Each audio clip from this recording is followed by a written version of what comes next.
Em transmissão ao vivo pelas redes sociais, o ex-deputado federal Coronel Tadeu explicou como a decisão do Supremo Tribunal Federal, que permite a cobrança compulsória da contribuição sindical, passa por cima do Congresso e da Presidência da República.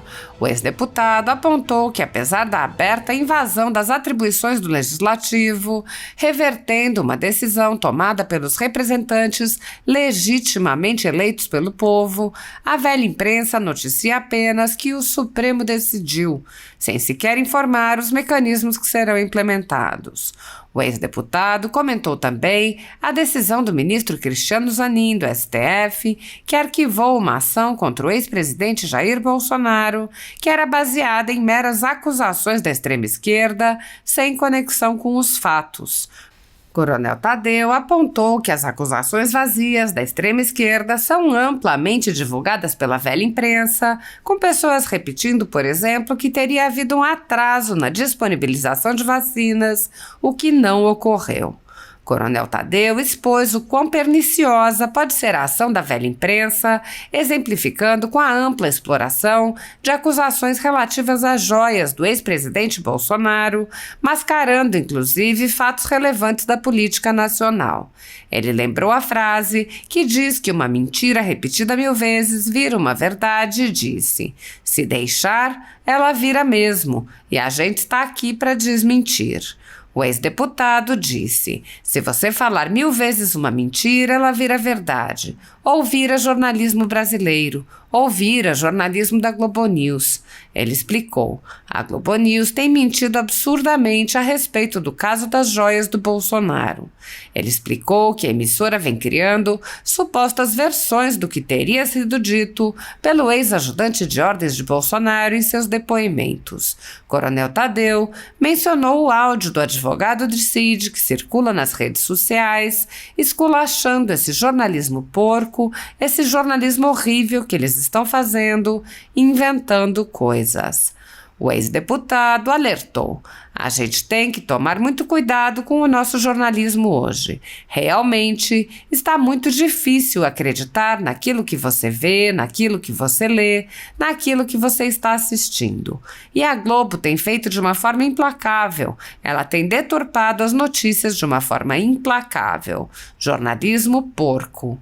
Ele acrescentou: "Lamentavelmente, é esse o tipo de imprensa que a gente tem aqui no país. Ao invés de informar, ela quer formar a sua opinião. Ela quer manipular sua mente, conduzir a massa de acordo com o que ela fala. E não é isso que nós queremos, não é isso que nós vamos aceitar." Há 10 anos, a Folha Política atua noticiando fatos, discursos, argumentos e denúncias que são obliteradas pela velha imprensa.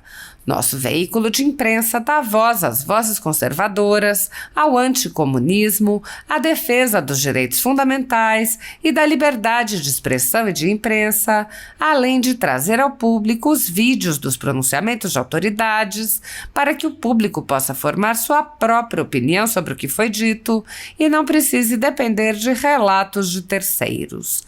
Quem controla a informação, controla em última instância a realidade.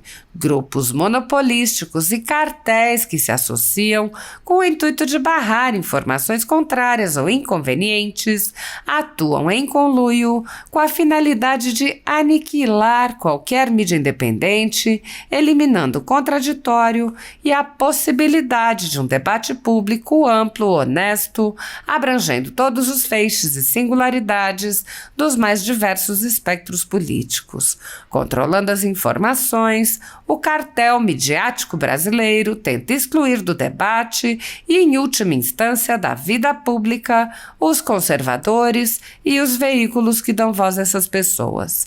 A renda da Folha Política está sendo confiscada a mando do ministro Luiz Felipe Salomão, ex-corregedor do TSE, com respaldo e apoio de Luiz Roberto Barroso, Alexandre de Moraes e Edson Fachin.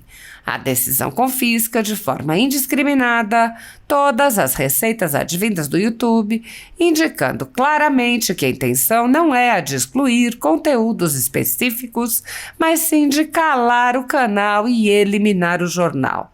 Há mais de 26 meses, Toda a nossa renda é retida sem qualquer justificativa jurídica. O atual corregedor, Benedito Gonçalves, terceiro relator do inquérito, impôs novas restrições ao canal a pedido da coligação de esquerda que disputou a eleição. Se você apoia o trabalho da Folha Política e pode ajudar a evitar que o jornal seja fechado, doe qualquer valor à empresa Raposo Fernandes por meio do Pix, cujo QR Code está visível na tela, ou por meio do código ajude@folhapolitica.org. Caso não utilize Pix, há a opção de transferência bancária para a conta da empresa Raposo Fernandes, disponível na descrição deste vídeo e no comentário fixado no topo. Há 10 anos, a Folha Política vem mostrando a realidade da política brasileira e quebrando barreiras do monopólio da informação. Com a sua ajuda, poderá se manter firme e continuar a exercer o seu trabalho. Pix ajude@folhapolitica.org. Assista. Antes de mais nada, uma notícia diz que o Supremo Tribunal Federal formou maioria de 6-0, 6 votos já é maioria no Supremo, para que a contribuição sindical retorne de forma obrigatória para todos os trabalhadores. Essa é a notícia que vocês vão ler na imprensa. Supremo Tribunal Federal forma maioria para a volta da contribuição sindical, ou seja, o trabalhador vai ter que dar obrigatoriamente, ou seja, um imposto, e é imposto mesmo, é obrigatório, um dia de trabalho para o seu sindicato, porque todo trabalhador tem um sindicato. Muito bem, você vai ler essa notícia na imprensa, mas depois você começa a fuçar a notícia para saber exatamente o que foi a decisão do Supremo Tribunal Federal. Vocês vão ver que não é que ele tornou obrigatório, teoricamente ele estaria passando por cima do Congresso Nacional e do Presidente da República. Vamos lembrar que em 2018 o Congresso aprovou uma reforma trabalhista e nessa reforma estava lá o fim da contribuição sindical. O fim dessa contribuição. Naquela época, gente, eram 3 bilhões de reais que iam para os sindicatos. Muito dinheiro, por sinal. É o que sustentava os sindicatos, aí, principalmente para fazer as suas atividades políticas. E foi extinto. Paga quem quer. E o Bolsonaro editou uma medida provisória dizendo que você quer cobrar essa contribuição sindical, mas não em folha de pagamento. Não será em folha de pagamento, vai ser através de boleto, o trabalhador passa aí no sindicato e paga. Isso dificultou a vida dos sindicatos, que viram a sua fonte de renda secar, mas secar mesmo. E aí todos eles passaram a demitir, entregaram suas bases, entregaram os imóveis que ocupavam para ter a sede do sindicato. O sindicato realmente foi lá embaixo, você secou, tirou o oxigênio deles, eles morreram sufocados. Muito bem, o que é a decisão do Supremo Tribunal Federal para você entender?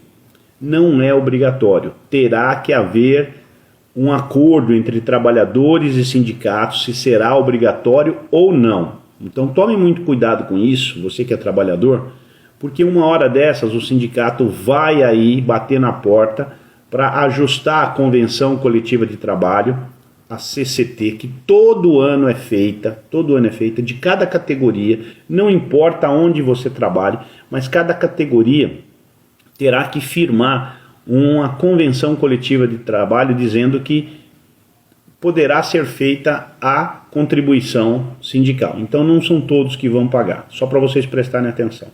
Uma segunda coisa que eu queria falar para vocês aqui, muito, mas muito importante, que tem a ver com o último assunto também. Ministro Cristiano Zanin, do Supremo Tribunal Federal, arquivou uma ação contra Bolsonaro sobre as vacinas do Covid. Isso irritou o PT, mas irritou de um jeito, porque, claro, o PT queria que o Bolsonaro fosse condenado de alguma forma, fosse condenado por alguma coisa. É tudo que o PT está querendo. Aliás, a perseguição está implacável. Só que veja só o seguinte, A acusação era de que o Bolsonaro teria negligenciado com as vacinas. Pois bem, decisão acertada do ministro Cristiano Zanin, que fez justiça. E por que eu digo isso, gente? Vamos conversar olhando olho no olho aqui com todos vocês. Por que eu digo? Eu não estou com o celular aqui agora, mas eu acho que eu tenho as datas na cabeça. A Anvisa, ela autorizou o uso das vacinas, no dia 27 de janeiro de 2021.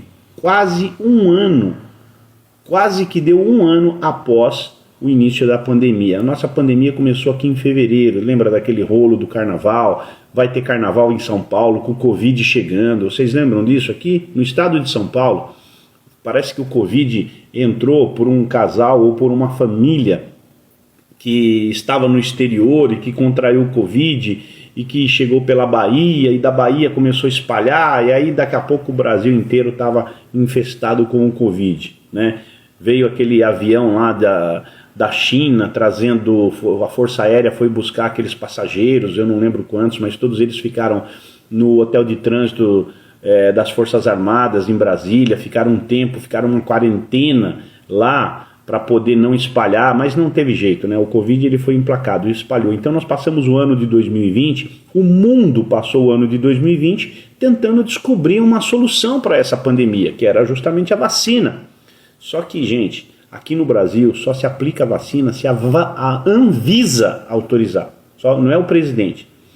Todas as tratativas foram feitas para compra de vacina, para que nós tivéssemos a vacina. Eu lembro que no início foram 100 milhões de vacina, depois foi para 150 milhões, depois foi feita uma compra de 250 milhões de doses de vacinas, ou seja, vacina suficiente para todo mundo, mas só pode aplicar vacina depois que a Anvisa autorizar. Pois bem, duas notícias. Primeiro, 27 de janeiro, a Anvisa autoriza o uso da vacina. Muito bem. Dia 27 de janeiro, no mesmo dia, a primeira pessoa é vacinada no Brasil. Ou seja, a gente só estava aguardando a Anvisa autorizar, passar por todo aquele processo para que a gente pudesse iniciar. E quando o ministro Cristiano Zanin deve ter visto essas duas datas, autorizou no dia 27, começou no dia 27, atrasou no quê? Eu escutei muita gente falar, o Bolsonaro não comprou vacina, Bolsonaro atrasou a vacina. Tem uns idiotas aí que falavam até que ele atrasou 6 meses. Falei, gente, se você voltar 6 meses atrás, do dia 27 de janeiro, ou 6 meses atrás, ali no dia 14 de dezembro, que foi quando foi dada a primeira vacina no mundo, que foi na Inglaterra, nem vacina a gente tinha, nem estudo de vacina a gente tinha. Então, quando eu digo para vocês, fale 1000 vezes uma mentira, ela vira verdade, se deixar ela vira mesmo, e a gente está aqui para desmentir. E por último, gente, mais uma frase perfeita. Se você falar 1000 vezes uma mentira, ela vira verdade. Ou vira jornalismo brasileiro, ou vira jornalismo da Globo News. O que a Globo News tem feito? A Globo News tem mentido absurdamente a respeito do caso das joias do Bolsonaro. As joias que ele ganhou de presente em caráter personalíssimo e que é dele. É dele. Não é do governo brasileiro. É dele. Se ele quiser devolver para o governo brasileiro, ele devolve. Mas as joias são deles. Estão, nesse momento, lá no TCU. Parece que foram devolvidas no TCU. E a Globo tem dito aí à torta direito que o coronel Mauro Cid, que era o ajudante de ordens do presidente, né, delatou o presidente, contou a verdade sobre o presidente, que é isso, gente, não tem nada disso, absolutamente nada. Aí, hoje explodiu, essa é uma bomba, explodiu o áudio do advogado César Bittencourt, que é o advogado do coronel Mauro Cid, e ele fala abertamente, ele dá uma chamada, uma esculachada na Globo News por estar fazendo esse jornalismo porco, esse jornalismo horrível que eles estão fazendo, inventando coisas e, obviamente, colocando na cabeça do povo uma coisa que não é verdade. Não tem absolutamente nada disso. O depoimento do coronel Mauro Cid, ele não incrimina absolutamente ninguém, ao contrário, ele simplesmente nem cita no nome do Bolsonaro nesse caso da joia, só para vocês saberem. Então, gente, a gente tem que tomar muito cuidado com o jornalismo, com o nosso jornalismo hoje, que realmente está muito difícil. Está muito difícil você acreditar naquilo que você vê, naquilo que você lê, naquilo que você está assistindo, né? E a Globo, ela tem feito de uma forma assim, implacável, ela tem deturpado as notícias de uma forma implacável. Jornalismo porco, jornalismo idiota, não precisa disso. É só falar a verdade que fica muito mais bonito do que qualquer coisa. Lamentavelmente é esse tipo de imprensa que a gente tem aqui no país, que ao invés de informar, ela quer formar a sua opinião. Ela quer manipular a sua mente, né? Conduzir a massa de acordo com aquilo que ela fala. E não é isso que nós queremos, não é isso que nós vamos aceitar. Tá bom, galera?